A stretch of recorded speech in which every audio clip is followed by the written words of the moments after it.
Salve, salve galera! Sejam todos bem-vindos ao canal do seu Nilson para mais um episódio do quadro Memória de Leão. Hoje a gente vai falar sobre o bicampeonato cearense de 1983, né?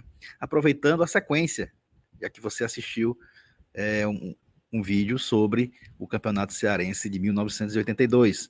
Foi o primeiro vídeo postado aqui no quadro Memória de Leão. Esse é o segundo vídeo, a gente vai seguindo a ordem cronológica, tá? A gente vai falar aqui hoje sobre o Fortaleza bicampeão cearense de 1983, tá bom? A gente chega já, vamos só tocar aqui a vinheta para a gente começar aqui a entrar nesse túnel do tempo e viajar até o começo dos anos 80 e curtir como foi esse bicampeonato.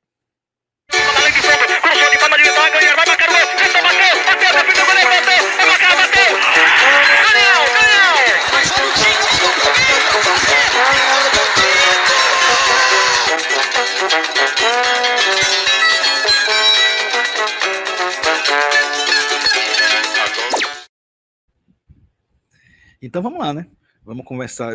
Vocês lembram, né, que no vídeo anterior, sobre 1982, o Fortaleza vinha de uma sequência de 7 anos sem títulos, né? E aí, na época, o presidente Silvio Carlos, em 82, montou um bom time. Se você achou aquele time de 82 bom, né, o de 83 foi melhor ainda, né? O presidente em 83 era o Ney Rebouças. A gente vai aqui falar sobre ele também, tá?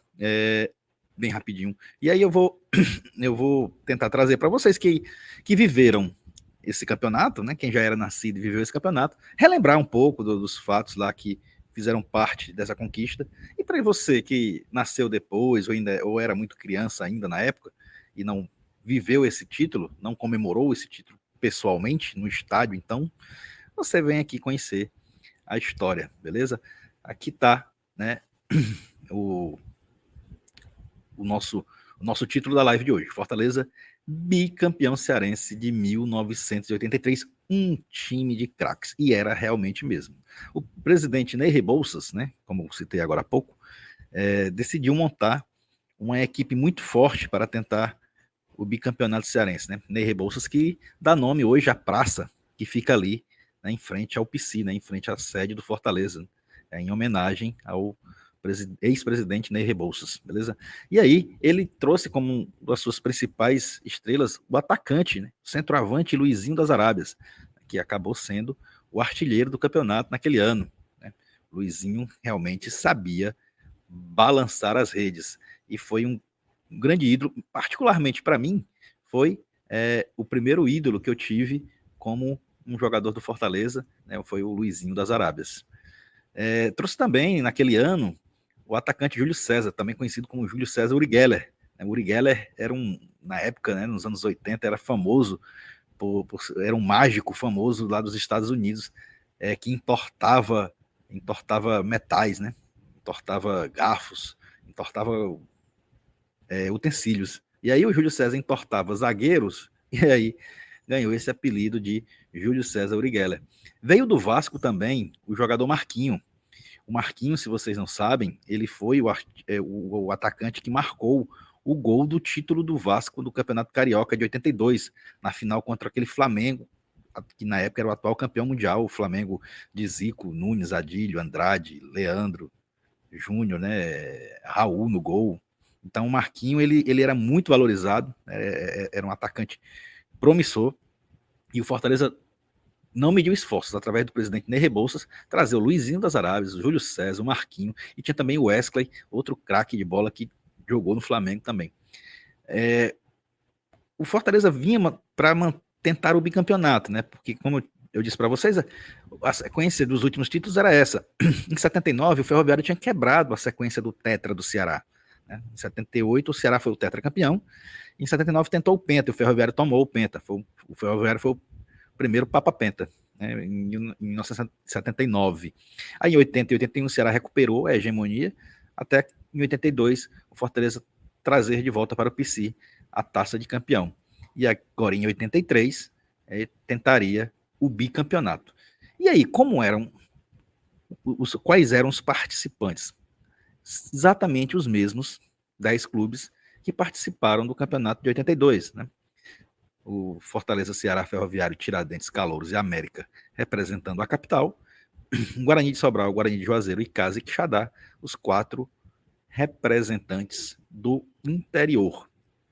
O regulamento daquele ano foi diferente do de 82. Manteve-se a quantidade de turnos. Eram 3 turnos. Mas desta vez fizeram a primeira fase dividida em grupo da capital, com 6 times, e um grupo do interior com 4 times. Os 6 times da capital disputavam a primeira fase entre si e se classificavam 4. Já no grupo do interior, com somente 4 times, se classificavam apenas 2. Então, esses 6 times classificados iriam para a segunda fase, que era um hexagonal, né, formado pelos 4 melhores do grupo da capital e, obviamente, os 2 melhores do grupo do interior. E aí, esse hexagonal ida e volta, né, todos contra todos. O primeiro colocado desse hexagonal era o vencedor do turno. Tá? E aí, os campeões de cada um dos 3 turnos decidiam o campeonato. Se tivéssemos um campeão diferente em cada turno, a final do campeonato seria um triangular. Se um clube vencesse 2 turnos e outro clube vencesse só um, a final seria em jogo único, com esse clube que ganhou 2 turnos jogando pelo empate. Caso o outro clube vencesse, haveriam mais 2 partidas em igualdade de condições. É o mesmo regulamento das finais, né, de 82. E aí, o que aconteceu? No primeiro turno, o Fortaleza entrou muito bem. Né? O time já tinha encaixado, né? O Luizinho já começou a meter seus gols e tal. E aí o Fortaleza acabou em primeiro lugar na primeira fase, né? Se classificou o Fortaleza, Ferroviário, Ceará e Tiradentes. Né? E no grupo do interior se classificaram os 2 times de Juazeiro, Guarani e Icasa. E no hexagonal final, o Fortaleza passeou, terminou 5 pontos na frente do Ferroviário. Lembrando que nessa época, vitória valia só 2 pontos, né? Vitória 2 pontos, empate 1 ponto. Então aí o Fortaleza conseguiu fazer 17 pontos e foi campeão do primeiro turno, né? Foi vencedor do primeiro turno com sobras. No segundo turno, quem terminou em primeiro na primeira fase, mas que não vale muita coisa, né? Porque se classificavam 4, acabaram se classificando os 4 primeiros do grupo da capital, Ceará, Fortaleza, Ferroviário, e o América surpreendeu e acabou se classificando aí no segundo turno para o hexagonal final. No grupo do interior, dessa vez o Guarani de Sobral conquistou uma vaga e foi junto com o Icasa lá para o hexagonal. E no hexagonal, dessa vez um pouco mais difícil, o Fortaleza conseguiu vencer o turno de novo. Nesse hexagonal, né, teve um confronto muito massa entre Ferroviário e Fortaleza, um jogo que terminou 3-3, depois do Ferroviário estar vencendo por 3-0. O Fortaleza foi lá e buscou o empate, que acabou valendo de muito, né? Porque o Fortaleza terminou apenas um pontinho na frente do Ferroviário, conquistando assim o segundo turno e já garantindo vaga na final do campeonato, com vantagem contra o adversário que porventura viesse a vencer o terceiro turno. E ainda teria a chance de ganhar o terceiro turno também e se consagrar campeão a arrastão. É isso? E aí no terceiro turno, o Fortaleza não foi muito bem, né? O Ceará mais uma vez terminou em primeiro na primeira fase, mas de novo não vale muita coisa, né? Eles classificaram os 4, né? Ceará, Tiradentes terminou em segundo na primeira fase, Fortaleza e Ferroviário. E no grupo do interior, mais uma vez, Guarani de Sobral e Icasa se classificaram numa disputa muito equilibrada, decidida somente no saldo de gols entre as equipes. Todo mundo terminou com 6 pontos lá no grupo do interior. E no hexagonal final, o Fortaleza foi péssimo. Foi um momento muito ruim, foi a pior fase do Fortaleza no ano, foi essa sequência aí. A Fortaleza passou alguns jogos sem vencer, né, na reta final do hexagonal, venceu o Tiradentes a duras penas por um placar de 2-1, muito apertado.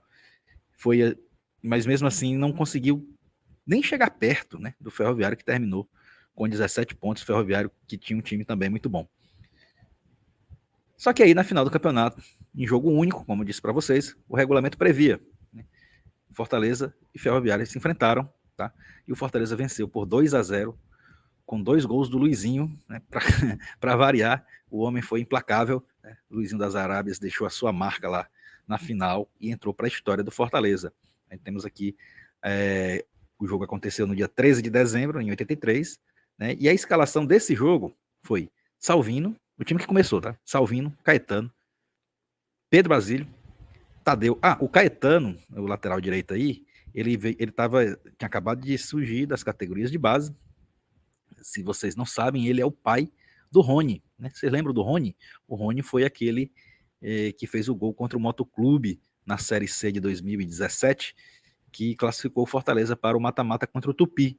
Né? O jogo contra o Motoclube aqui estava muito apertado, 0-0, o goleiro do Motoclube pegando tudo, e aí o Rony acertou um chutão de fora da área, fez um golaço.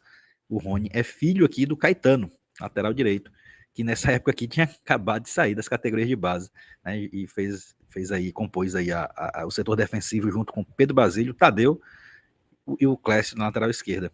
O Serginho, volante, muito bom volante, jogou muita bola. O Wesley, que também veio do futebol carioca. O Ribamar, o Edson, Luizinho das Arábias e o Marquinho. O técnico era Paulo Emílio. Estranhamente, somente 26 mil pessoas estavam presentes nesse jogo, nessa decisão, nesse clássico das cores entre Fortaleza e Ferroviário, decidindo o campeonato cearense de 83. Eu acho que muita gente imaginava que naquela época tinha isso, né?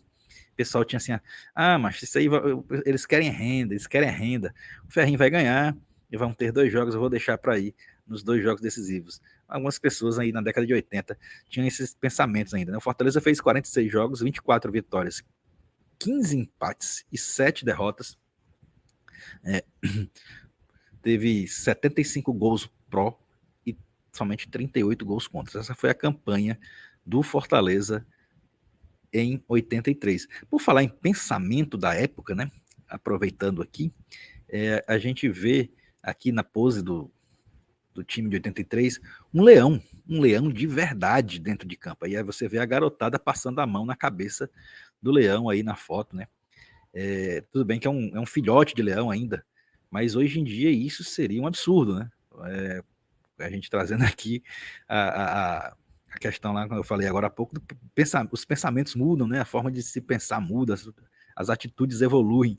E aí, hoje em dia, se acontecesse isso, o Fortaleza teria sérios problemas, até porque seria uma atitude muito perigosa, né? Ia ter problemas até com o Ibama, com certeza, né? E essa aí foi uma foto que entrou para a história, né? O Fortaleza posou ao lado de um leão de verdade. E aí em pé você vê na foto ali, ó, Pedro Basílio, né, o Caetano ainda novinho, o Serginho, o volante, o Tadeu, o goleiro Salvino, de saudosa memória, e o Clécio ali do lado dele. Tem agachados aí, a gente tem o Ribamar, o Luizinho das Arábias, com uma criança na cacunda, né, como diz no interior, o Wesley e o Marquinho, que também com outra criança aí no ombro dele, né, e lá em cima no destaque o Edson. E esse aí foi o time campeão, bicampeão do estado, né, bicampeão cearense de 1983. Então ficou aqui a nossa história contada de hoje para você relembrar os fatos. Você quer ver os 2 gols do Luizinho nesse jogo? Ora, chega aqui na descrição do vídeo, tem um link que vai remeter você para o canal do meu amigo Domingos Monteiro. Lá você vai ver os gols desse jogo. E se você pesquisar pelo ano de 1983, Fortaleza 1983, você vai encontrar gols de outros jogos massas também. Inclusive, eu acho que tem esse 3-3 que eu falei agora há pouco, né, que foi um jogaço entre Ferroviária e Fortaleza. Mas fica a dica, tá aqui no link da descrição, na descrição do vídeo, o link do canal do Domingos Monteiro para você ver os 2 gols do Luizinho das Arábias, que deram o título de campeão, de bicampeão cearense ao Fortaleza em 1983. Obrigado aí pela sua presença aqui, né, pela sua audiência no canal aqui do Suelen News, nesse segundo vídeo do quadro Memória de Leão. Fiquem atentos, hein, que vem mais por aí. Saudações tricolores.